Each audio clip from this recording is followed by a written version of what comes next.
Welcome aboard, everyone. This is the part two, continuation of understanding the database fundamentals. And in this video, we would particularly be talking about the relational databases. So we have already understood the types of databases in my previous video, which is the database fundamentals video 1. It's out there on my channel, YouTube channel. So we know that there are 3 types of databases, which were flat type, hierarchical, and the relational. We're going to talk about the most talked about and the most important type of databases, which is the relational database. So without further ado, let's get started. When we talk about the basic relational DBMS concepts, we often talk about the tables, the rows, and the columns. So first, let's get first thing first. So a relational database management system, which is called RDBMS, it's a database management system, and it was based on the relational model. This relational model was introduced by E.F. Codd. I'm not going to go into much details about the relational model and that he introduced and the 12 points that we have. You can go ahead on the internet and read about it. I'm going to go ahead further and talk about a little bit of this relational model and how it works. In relational model, data is stored in relations. So what is a relation? Relation is actually a table. And the data in the table is represented in the form of rows. And each row is called a tuple. So a table name is also called a relation name, as you can see in the picture. A relational database model, in a relational database model, a table is a collection of data elements organized in terms of rows and columns. So in this example, in this picture on the slide, we see a table, but a table can have duplicate row of data, while a true relation cannot have a duplicate data. So what is a tuple? Next is a tuple. So a single entry in a table is called a tuple. So we know, like if we are working on an Excel spreadsheet, we know that we have rows. So that single entry, that single row is called a tuple when it comes to the relational database management system concepts. A tuple in a table, it represents a set of related data. For example, an employee number can be 101. The employee name, that the person that have that employee number can be, say, Adam, and his department number can be 100, and his monthly salary can be $13,000. So that's where this term tuple comes from. Next, what is an attribute? So let me make it really simple for you guys to understand. When we work on this Excel spreadsheet, we have certain headings and certain topics, like what that we mentioned on the header. So those are called the attributes. For example, an attribute can be, say, I am gathering data for all the employees in a particular department. So my headings particularly be the ID, name, age, salary, department number, manager ID, or manager's name. So all these headings in relational database concepts terms is known as attributes. So in this picture, the attributes are A1, A2, A3, and you can hold up to n number of attributes and n number of rows, which are called tuples. So going forward, if you talk about the rows and tuples, you should be able to, the tuples and the attributes, you should be able to figure out what really we are talking about. So before we get started, before we advance into the databases and we make our own relational database, we first need to understand the elements that form this type of database and the terminology used to describe them. So we're going to talk about the language elements. A table is structured by columns and rows, and each column then stores data classified as a data type. There are a variety of data types to choose from, including built-in types and your own user-defined data types.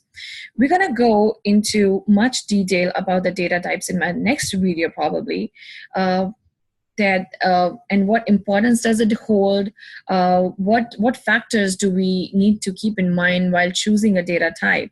But in this picture, I've given you a kind of summary of kind of how the data and what kind of data do we have and how the data is being chosen. Like for example, the column name says ID and the data type says int. So it's int, which is pronounced as int. Similarly, for the item name, which is varchar, and we are given it a limit of 50 alphabets. So then again, we have type and author name and vendor. And so we're going to go into much detail about these data types and the importance that it holds when it comes to the relational database concepts.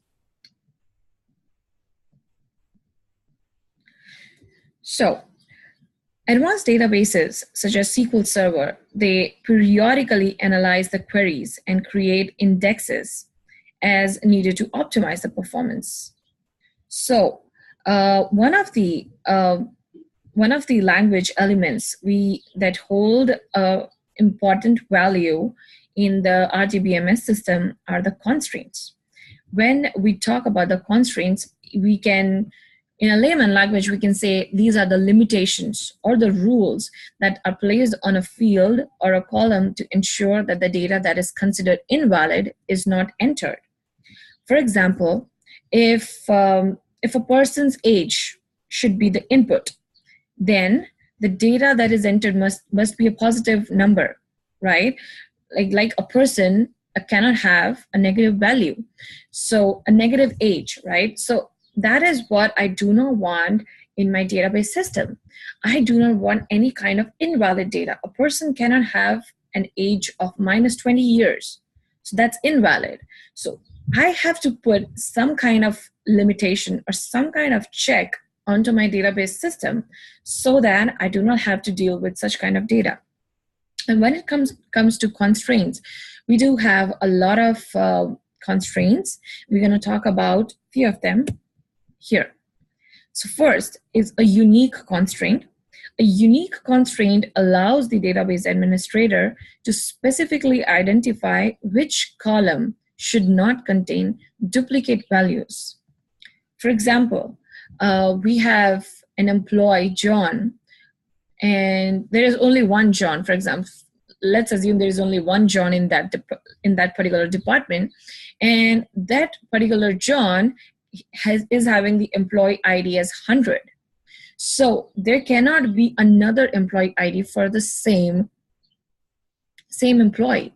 So that's where the unique constraint comes into picture. Next, it's a check constraint. It allows the administrator to limit the types of data a user can insert into the database. For example, in my previous slide, I had chosen the data type for ID as int, so it has to be an integer.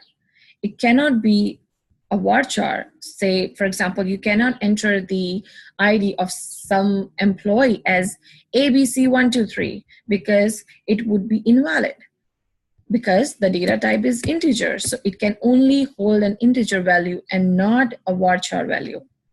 Next is a default constraint. A default constraint is used to insert a default value into a column. If no other value is specified, the default value will be added to all new records. For example, in few companies, there are certain types which are, there are certain conditions, there are certain things which are like constant, which never change. For example, a company might have just one business unit. So that's a default value. So even if you skip on inputting the business unit for any employee, it's going to put in the, if you have the default constraint in place, it's going to put the default value in the desired space. Next, a not null constraint. A not null constraint ensures that the data is entered into a cell. In other words, the cell cannot be blank. It also means that you cannot insert insert a new record or update a record without adding a value to this field. A not null. When it comes to a null and not null, we're going to go into much details into our in our future videos. But for now, you need to know that null doesn't mean that that field is blank. It only means that the value of that particular field is unknown. But we cannot just keep it blank. Blanks are just not acceptable in database management systems. So a not null constraint means you cannot be not knowing the value of that particular field. For example, every employee except the CEO, every employee in a company has to have a reporting manager. So a reporting manager field in a database table cannot be null. It has to be not null. It has to have some kind of value in it. Next, and a very important one, is a primary key constraint. A primary key constraint uniquely identifies each record in a database table. The primary key must contain unique values and it cannot contain null values. Each table should have a primary key, and each table can have only one primary key. Yes, that's the most important sentence out there when it comes to the primary key. So primary key can, we can also say that it's a unique key. For example, every employee will have his or her own employee ID, by which you can identify the employee. So if I talk about employee number 100, oh, we know that that's John. So what's my primary key? The employee ID. And every table that we make in a database has to have a primary key in it. And a table can only have one primary key. We're going to go into much detail, but this is just the general idea I'm trying to give you guys. Next is a foreign key constraint. A foreign key constraint in one table points to the primary key in another table. So we have a table of employees where we have written the manager's name against all employees they are reporting to. And then we have another table in which we have the manager's table. And we want to know like which employee is reporting to that particular manager. So that's kind of a redundant data if I mention each and everything again in the second table. Well, what I'm going to do is I'm going to pick the employee IDs from the table 1 and put it in the table 2, saying these many employees are reporting to the particular manager. And that way I'm taking a value from employees table and referencing it to the table 2. So that's a foreign key constraint.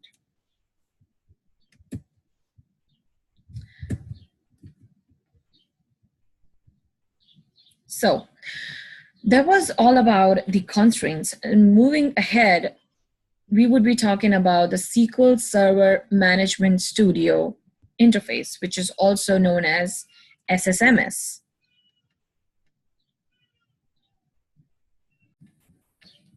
So when you install Microsoft SQL Server, you also install the SQL Server Management Studio, which is called the SSMS, and it is the primary tool for managing the server and its databases using a graphical interface.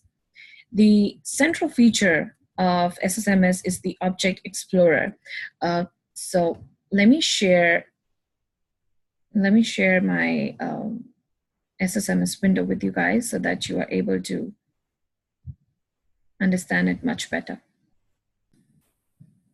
So this is how SSMS window looks like, and I've logged in as an administrator.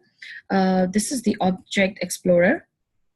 The central feature of the SSMS is this Object Explorer, and it allows you to browse, select, manage any type of objects from within the server. It can also be used to view and optimize database performance, and as well as you can create and modify the databases, the tables and the indexes. We're going to go into much detail with how do we create and how do we use this SSMS window, but I just wanted to you guys to have an idea about how it looks. And this is the query window. This is the tool. This is the main project window where you write the queries. So we're going to go into detail when we use this and get it started with the SSMS. For now, this is having an idea is just fine. So next topic is understanding the data manipulation language. When creating databases, it is important to understand what language elements can do within your database structure. So we're going to next talk about the DML language. DML, which is the data manipulation language, it is the language element that allows you to use the core statements like insert, update, delete, and merge to manipulate data in any SQL Server tables. And the core DML statements include the following. First one is select. It helps you to retrieve rows from the database. It enables the selection of one or many rows or columns from one or many tables. So it's basically helping you to select all the data that you want from different tables or different rows within a database. Next, insert. As the name suggests, it allows you to add one or more new rows into a table or a view in SQL Server. We're going to talk about views in our future videos, but for now, a view is nothing but a virtual table, and that's all you need to know for now. Next is update. As the name suggests, it helps changing existing data in one or more columns in a table or view. Next is delete. It removes the rows from a table or a view. It can also help you with cleaning up the data and by deleting the redundant data. Next is merge.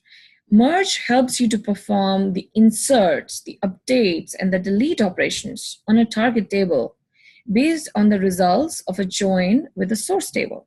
So we would be dealing with the statement merge in our future videos. But for now, you need to understand that when you use DML statements such as insert, update, delete, or merge, you need to realize that on the whole, they either succeed or fail.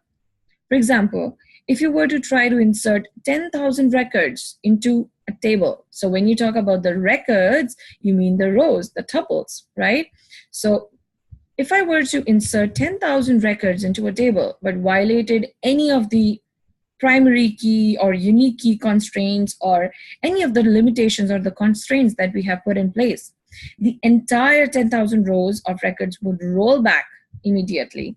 When I say roll back, I mean it would not commit, it would not take place, and not one record would be inserted into the table. Similarly, if we delete statement, if we are using a delete statement, and if it violates a foreign key constraint, nothing would be deleted. So while you're using these DML statements, you must query the table. You must know each and everything about the table that you are querying in order to verify that the key constraints are met and your syntax is correct. Next, we'll be talking about the data definition language statements, and these form part of the transact SQL portion of SQL Server and can be used to create database objects such as tables and views. What are these data definition languages? It is a subset of a transact SQL, which is a T-SQL language. It deals with creating database objects, and the interface used to create these underlying DDML statements is the SSMS user interface, which is the SQL Server Management Studio, which I just showed you.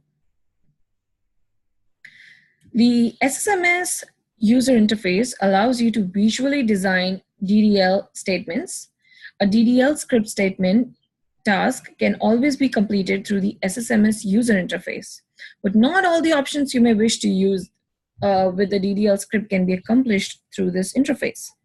Although most DDL statements can be executed using the SSMS graphical interface, you still have the power, flexibility, and control when using DDL statements themselves. So again, there are 6 DDL statements, and first is use. So I'm gonna let you know briefly about how we what these DDL statements mean, and we're gonna go into the practicals in a future video. So the first DDL statement is use.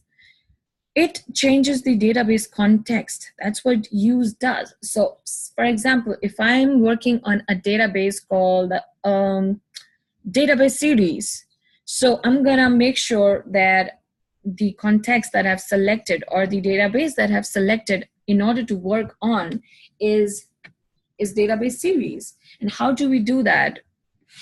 We write a syntax called use database series. Create, as the name itself suggests, it creates a SQL Server database object. So when we talk about a database object, it can be a table, it can be a view, a stored procedure, or a database itself. Next, it's alter. Alter changes an existing object, as the name suggests, right? And drop. Drop removes an object from the database. You need to understand that there's a difference between drop and delete. So we're going to talk about delete first and then truncate. What does delete do? Delete removes the rows from a table, but does not free the space used by these rows removed. And what does drop do? It removes an object from the database. And what were the SQL Server database objects? Tables, views, database, stored procedure, etc. Last but not the least, truncate. Truncate means removing rows from a table and freeing up that space used by those rows. So that in truncate, it is also removing the rows from a table. Using delete, we are again removing the rows from the table. But truncate is helping us to free that space which were used by the deleted rows, and whereas in delete it does not free that space, right?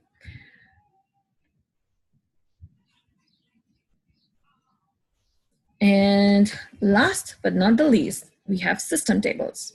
When you want to query system views to verify whether the object you wish to drop are in fact in the database tables, you need to know what tables are the most useful.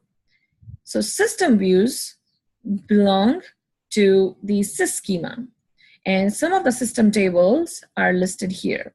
So we have sys tables, sys columns, sys databases, sys constraints, sys views, sys procedures, sys indexes, sys triggers, and sys objects.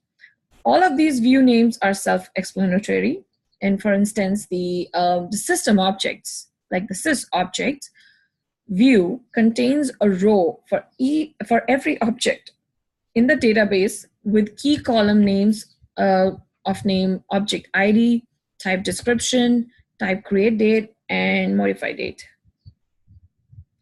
So this is all when it comes to understanding the basics of relational database concepts.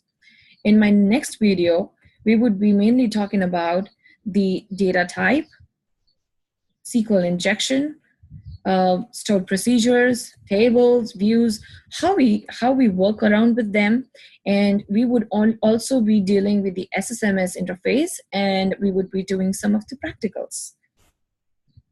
So thank you for watching this video. If you like it, give it a thumbs up, and keep supporting, keep learning. Thank you.